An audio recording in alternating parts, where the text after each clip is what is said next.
বাংলাদেশের স্বাধীনতার জন্য সর্বকনিষ্ঠ যুদ্ধবন্দীদের একজন তারেক রহমান। মাত্র 4 বছর বয়সে কারাগারে বন্দী হতে হয়েছিল তারেক রহমানকে। তার বাবা মেজর জিয়া দেশকে স্বাধীন করার জন্য চট্টগ্রাম থেকে শুরু করেছিলেন প্রতিরোধ আন্দোলন।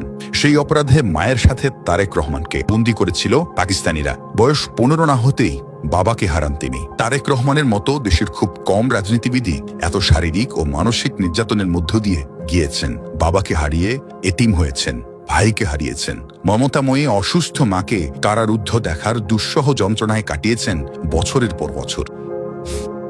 আইনের জটিলতা থাকায় ছোট ভাই আরাফাত কোকোর মৃত্যুর পর তাকে দেখতে যেতে পারেননি তারেক রহমান। 1/11-এর পর যে পরিমাণ অত্যাচার পোহাতে হয়েছে তারেক রহমানকে, তাতে তার জীবন নিয়েই শঙ্কায় পড়তে হয়।